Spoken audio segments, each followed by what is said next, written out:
In the cruel and realistic arena of modern workplace competition, invisibility is often equated with dispensability.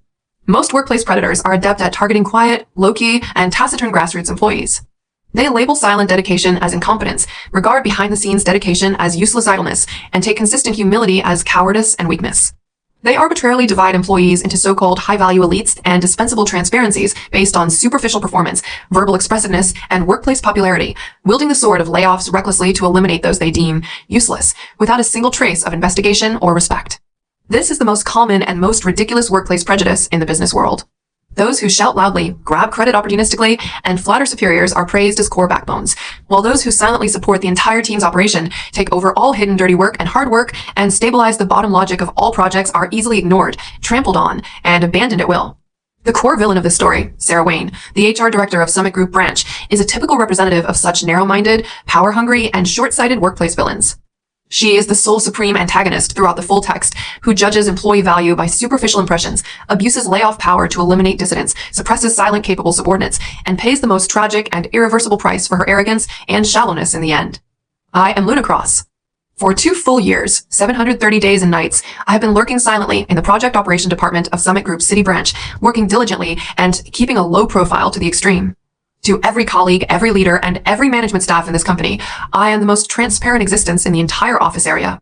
I have no sense of presence, no outstanding exposure in meetings, no flattering words for leaders, no active scrambling for superficial performance credits, and no participation in workplace cliques and gossip struggles. I come to work on time every day, finish all my work efficiently and meticulously, take the initiative to undertake all the tedious, hidden, and uncredited core basic work that no one is willing to do, and leave work quietly after ensuring all project data and operation logic are stable. I have never asked for rewards, never competed for promotion opportunities, never complained about overtime work, and never showed off my work achievements. In the eyes of the entire company, I am just an ordinary employee who is dull, unsociable, and has no outstanding strengths, completely replaceable and dispensable. My husband Luke once joined this branch with me, but he chose to take a relatively leisurely administrative position. Compared with his occasional workplace exposure, I am even more obscure. The entire department, from the department manager to the new interns, can easily ignore my existence. Even the company's regular employee assessment forms always mark me with the most perfunctory qualified rating, never giving me an excellent evaluation, nor paying any attention to the core work I have been silently supporting for 2 years. If I had to use a metaphor to describe my workplace status in Summit Branch, the dusty rubber tree in the corner of the lobby is the most appropriate one. It stands silently in the corner all year round. No one watches, no one praises. No one cares about its growth and value. Even the cleaning ant will take the initiative to water the rubber tree every few days to keep it alive. But me? No one has ever taken the initiative to ask about my work status. No one has ever cared about my overtime pay. No one has ever affirmed my contributions. I even have to pour my own coffee, take my own documents, and solve all workplace problems by myself.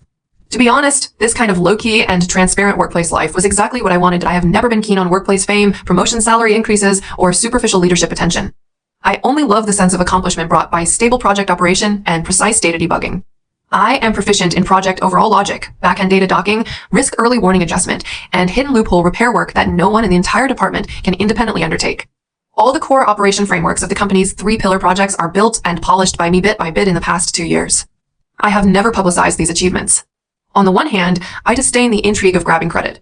On the other hand, I know very well that in this impetuous branch where only superficial performance is valued and real behind-the-scenes dedication is ignored, telling the truth will only arouse the jealousy and suppression of leaders and colleagues.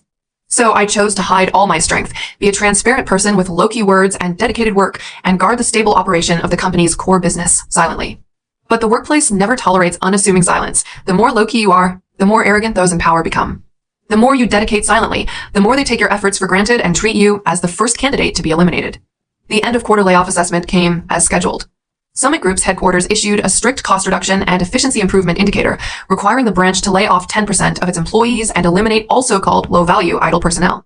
As the HR director in charge of all layoff work, the big villain Sarah Wayne held the absolute life and death power of all branch employees in her hands. Sarah is a woman in her early 40s, shrewd, utilitarian, and extremely snobbish. She has no professional ability in project operation and business management at all, but she is best at currying favor with senior leaders, engaging in internal workplace factional struggles, and eliminating employees who she deems disobedient and low presence through layoff power. In her 2 years in office, she has never conducted an in-depth inspection of any employee's actual work value, always judging employees' worth solely by meeting exposure, leadership favorability, and personal workplace popularity. I have never taken the initiative to greet her, never sent her gifts, never participated in her workplace dinner parties, and never catered to her utilitarian workplace rules. Therefore, in her private judgment, I have long been the number one low-value employee to be eliminated. Early in the morning of the layoff announcement day, the official layoff list was posted in the company's internal system and the office public bulletin board. All colleagues flocked to check the list, whispering and discussing nervously, fearing that their names would appear on the redhead document. Amidst the noisy discussion, my name, Luna Cross, was prominently ranked first on the entire layoff list, without any hesitation or dispute. Number 1 in layoffs, the first person to be eliminated in the entire branch. This result was not unexpected to me, but it made all the colleagues who knew a little about my work fall into stunned silence for a moment. Some old colleagues who had worked with me for a long time knew that I was the most stable and reliable person in the department, but they did not dare to question Sarah's decision at all, for fear of being implicated and becoming the next layoff target.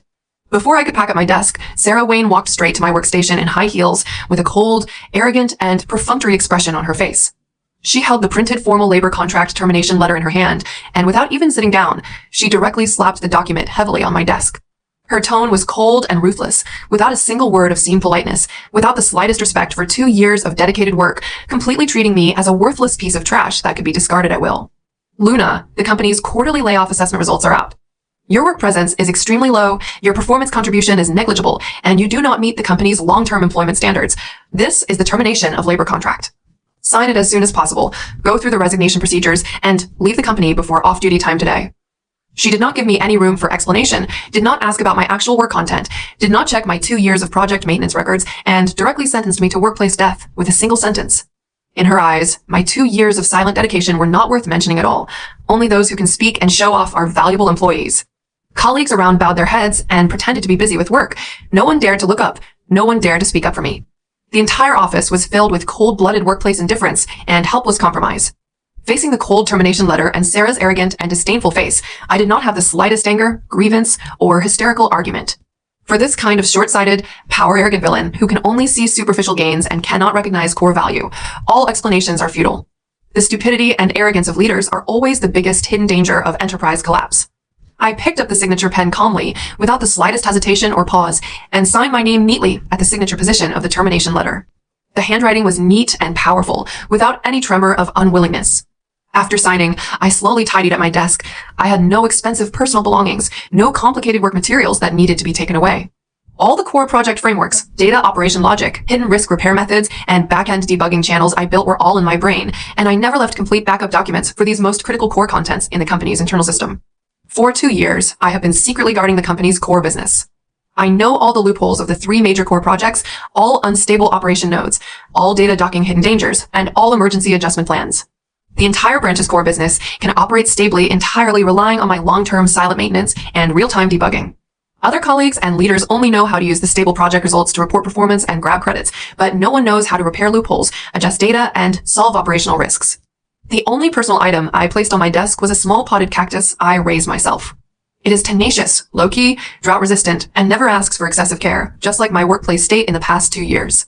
I gently picked up the potted cactus, held it steadily in my arms, glanced indifferently at Sarah's still arrogant face, then turned around and walked straight out of the office corridor, out the gate of Summit Group branch, without looking back.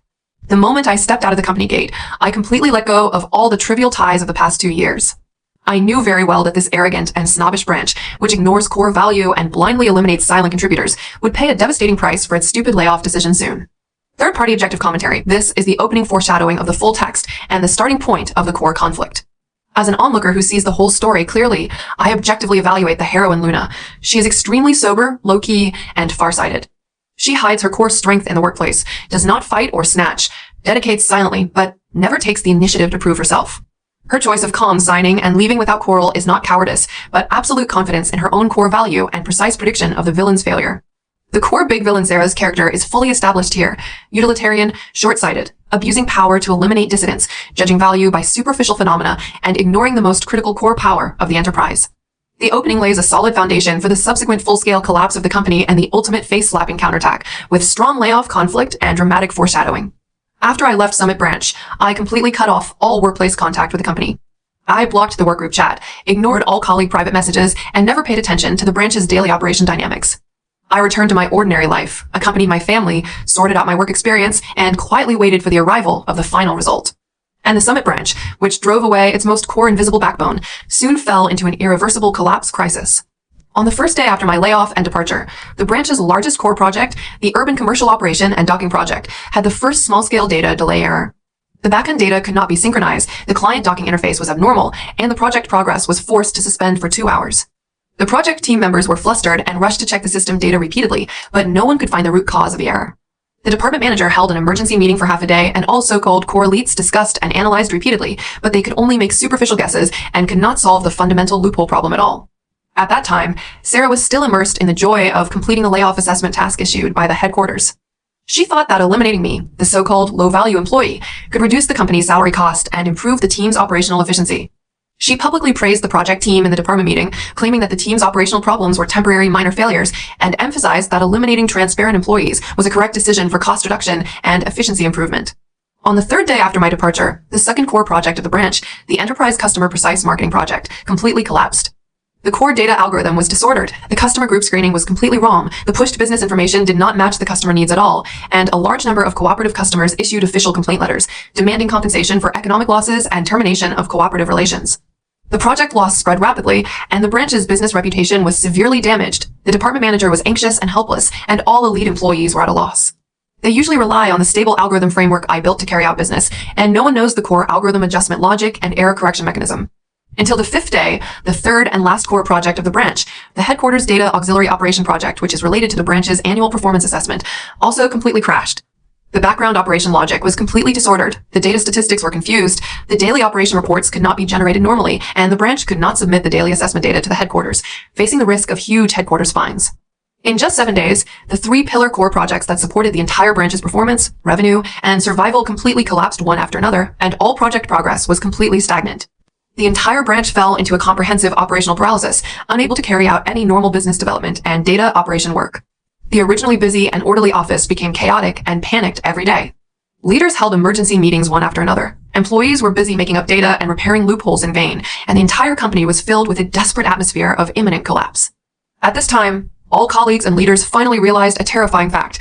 All the stable operation foundations of the 3 core projects were built and maintained by me silently in the past 2 years. All the so-called elite employees and management leaders are just people who rely on my core framework to enjoy performance credits. Once I leave, the entire branch's core business loses all support and collapses instantly. Sarah, who was still arrogant at first, finally panicked completely. She urgently organized all technical and operational backbones to conduct project rescue and data repair, but no one had the ability to solve the core loopholes. All the operation logs and system backups left in the company are superficial data without the most critical core debugging logic and risk early warning mechanism.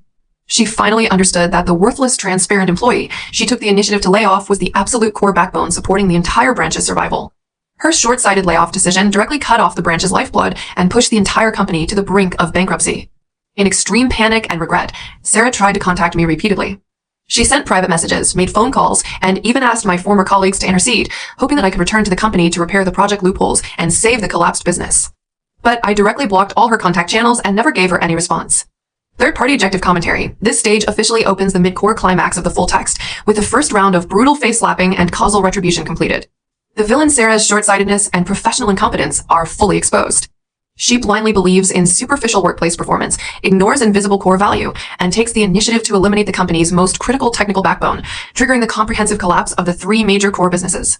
The heroine Luna's hidden strength is fully verified through the company's collapse. Her 2 years of silent dedication is not useless idleness, but the core cornerstone of the enterprise's survival. The plot reversal is powerful and logical, the conflict is continuously upgraded, and the coolness of invisible counterattack is far beyond ordinary workplace face-slapping plots, with no repeated explosive points in the whole process. The branch's business collapse lasted for a full month. The 3 core projects were completely stagnant, customer complaints accumulated day by day, cooperative relationships were massively terminated, economic losses continued to expand, and the headquarters assessment penalties were superimposed layer by layer. The branch's monthly performance fell to the bottom of all branches in the group, and the loss amount broke the group's historical quarterly loss record.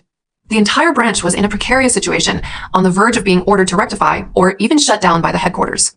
All leaders were anxious and helpless, and the employees were panicked, fearing that the company would go bankrupt and they would lose their jobs.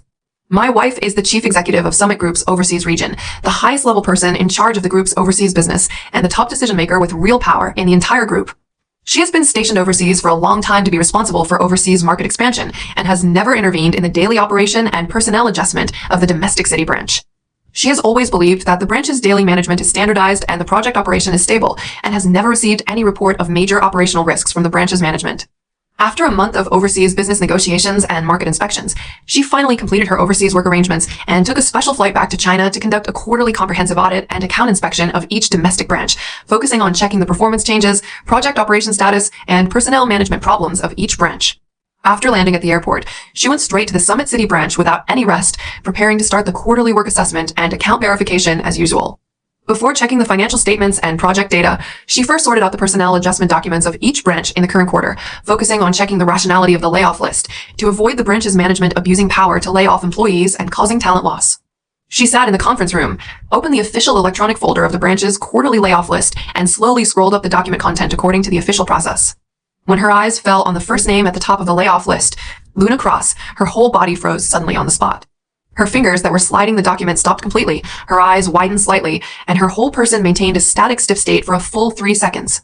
3 seconds of silence was shorter than a blink of an eye, but in the quiet conference room where only the sound of turning pages could be heard, it was longer and more shocking than thunder. She knew my ability and value better than anyone else.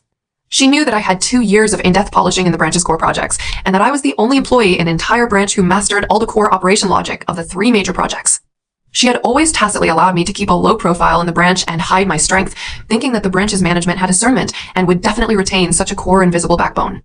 But she never imagined that the branch's HR director, Sarah, would be so stupid and arrogant that she would take the initiative to lay off the most valuable core employee of the entire branch as the first low-value eliminated person.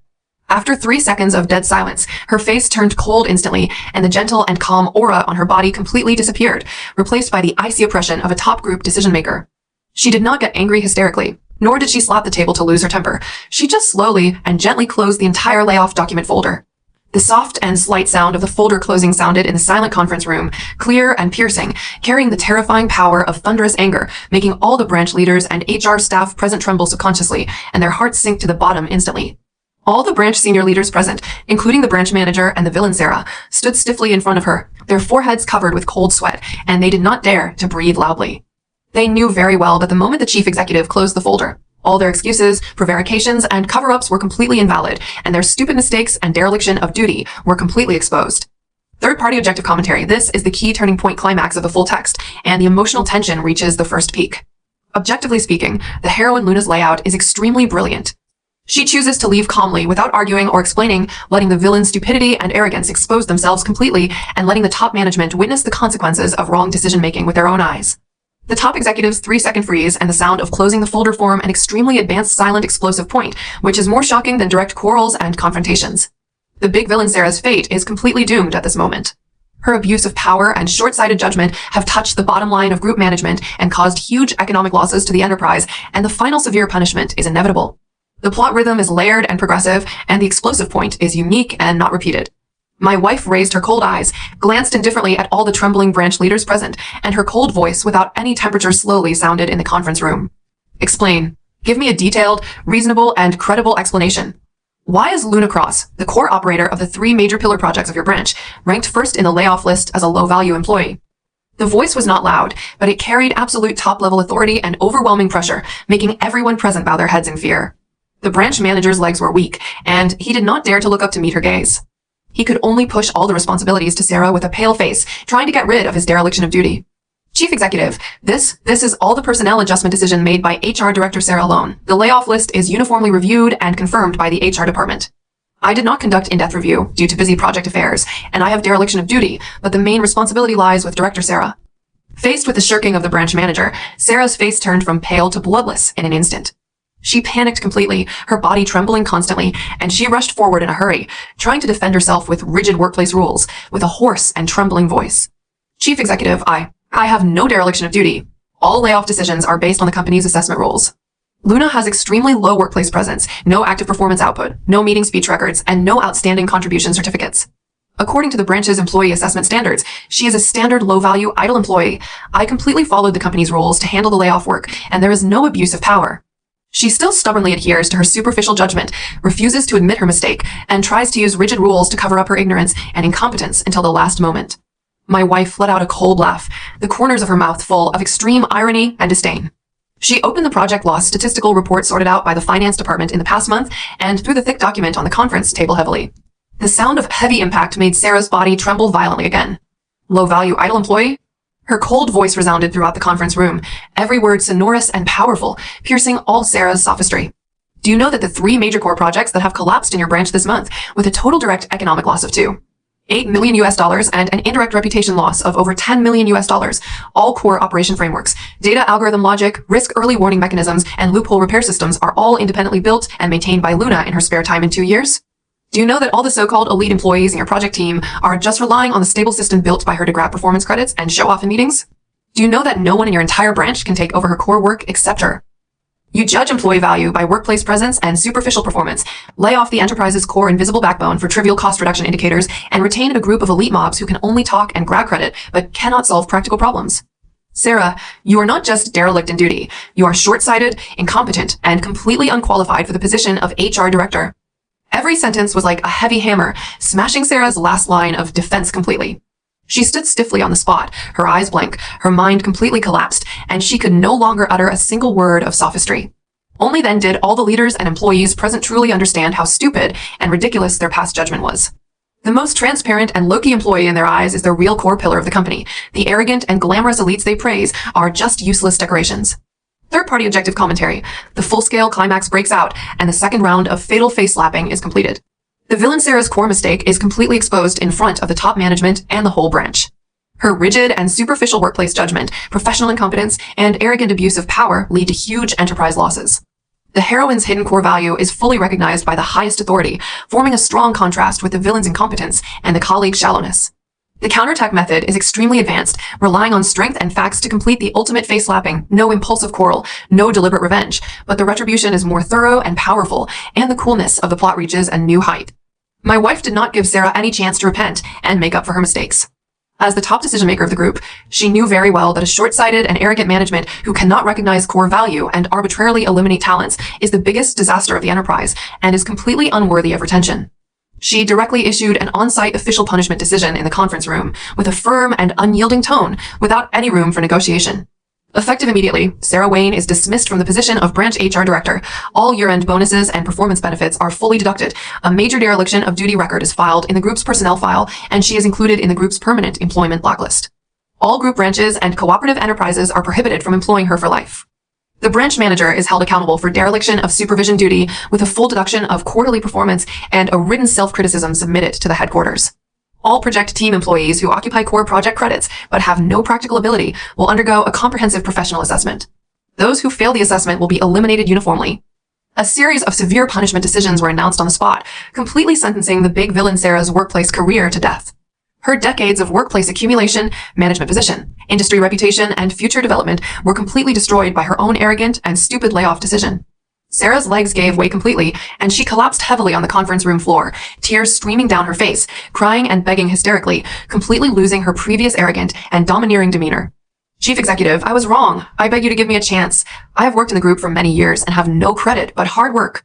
I will take the initiative to apologize to Luna. I will compensate for all the company's losses. I will correct my mistakes. Please don't block my workplace future. Her hysterical begging was extremely ridiculous and pathetic. She had arbitrarily sentenced me to workplace death a month ago with a cold face, leaving me no room for explanation and mercy.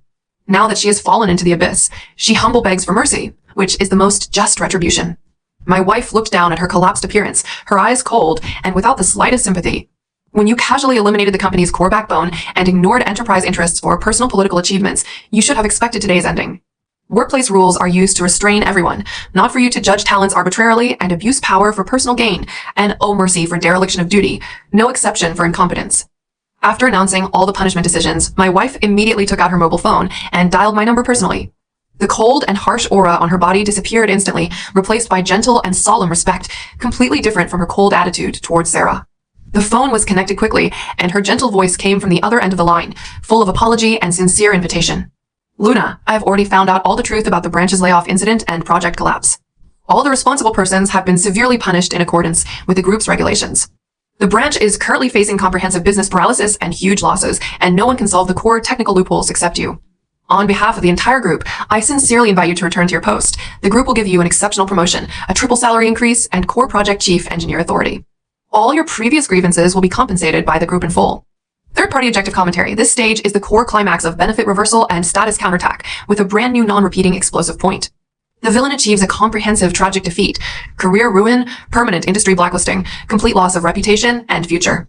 The heroine achieves a full-dimensional counterattack from being laid off and dismissed to being sincerely invited back by the group's top management, with promotion, salary increase, and supreme professional authority. The plot forms a perfect closed-loop retribution. The contrast between before and after is extremely strong. The workplace coolness is fully released, and the character image of the heroine, who is low-key but powerful, hidden but extraordinary, is deeply rooted in the hearts of the people. I listened to my wife's gentle invitation on the phone, and my tone was still calm and indifferent, without the slightest excitement or arrogance because of the other party's sincere invitation. I can go back to solve the project loopholes and save the branch's losses, not because of the group's promotion and salary increase, but because I don't want my 2 years of hard work and carefully built project framework to be completely destroyed by a group of incompetent people. But I have 3 conditions. My wife responded immediately without any hesitation. You say, all conditions are fully met. I spoke slowly and clearly, with every word firm and powerful. First, all the elite employees who have occupied my project performance credits for 2 years and have no practical ability must publicly apologize to me in the full branch meeting and return all the performance bonuses and honor certificates they have obtained by relying on my achievements. Second, the branch must post a full-page official apology announcement on the internal group platform and external official website, publicly clarifying my work value in the past 2 years and completely eliminating the negative impression of low-value idle employee imposed on me by the Ron layoff decision. Third, I will take over all the core project operation authority of the branch, reorganize the project team, eliminate all incompetent idle personnel who only grab credit but do not work, and completely rectify the branch's impetuous and snobbish workplace atmosphere. After all the conditions are fully implemented, I will return to the company to repair the project and sort out the business. If any condition is discounted, I will never set foot in the branch again. These 3 conditions are not excessive revenge, but the most basic fairness and dignity I deserve after 2 years of silent dedication and being wronged and eliminated. I want to completely reverse the wrong workplace values of this branch. Let everyone know that real core value is hidden behind silent dedication, not superficial flaunting and grabbing credit. My wife agreed to all my conditions without the slightest hesitation and immediately arranged special personnel to implement them one by one. On the day of the full branch public apology meeting, all employees and leaders of the branch attended the meeting. All the elite employees who had grabbed my performance credits and ignored my dedication bowed their heads and apologized publicly in front of the whole staff, returning all illegal gains and honors. The official apology announcement was synchronously posted on the group's internal and external platforms, completely clearing my unfair reputation. The big villain Sarah, who was dismissed and blacklisted, sat alone in the empty office packing her personal belongings, crying in despair. She finally completely understood her fatal mistake. She ignored the most precious hidden core value of the enterprise, blindly believed in superficial workplace vanity, and finally ruined her own life's career with her own hands. Third-party objective commentary. This is the final climax and perfect ending of the full text, completing the ultimate closed-loop cool counterattack. The heroine's 3 conditions are sophisticated and upright, not for personal retaliation, but for workplace fairness and value correction, which greatly elevates the character's pattern. The villain's final despair and regret are the most thorough retribution, and all supporting characters' complete attitude reversal and apology. The full text climax part accounts for exactly 50% of the total content. All explosive points are original and non-repeating. The plot conflicts are layered progressively. The reversal rhythm is compact and powerful, and it perfectly meets all the setting requirements of workplace struggle, layoff crisis, Jedi counterattack, and face-slapping cool text. After all the rectification work was completed, I returned to the Summit City branch again. With my professional ability and rich project operation experience, I spent only 3 days completely repairing all core project loopholes, sorting out the disordered data algorithms, restoring the normal operation of the 3 major collapse projects, and recovering the branch's lost customer resources and business reputation at an extremely fast speed. In the subsequent team rectification work, I eliminated all incompetent and credit-grabbing idle personnel, retained only practical and dedicated employees, established a new performance assessment system that focuses on actual work value rather than superficial presence, and completely reversed the branch's impetuous and snobbish workplace atmosphere. The branch's performance rebounded rapidly, and the quarterly assessment jumped from the bottom to the top of the group's branches, winning high praise from the group's headquarters. From being the first laid-off transparent employee in the company to the core chief engineer who saves the entire branch and leads the team to create high performance, I completed the most gorgeous Jedi counterattack in the workplace with my own strength. I have always believed that real workplace strength never needs superficial noise and flaunting. Those who are keen on grabbing credit, flattering, and showing off are often flashy and hollow. Those who are low-key, silent, and dedicated, and hide their sharpness in ordinary work are the real core backbone of the enterprise. Workplace invisibility is never incompetence, but the most powerful hidden strength, silence, never means weakness. When you have enough core strength, every choice you make is a fatal blow to those arrogant and snobbish villains.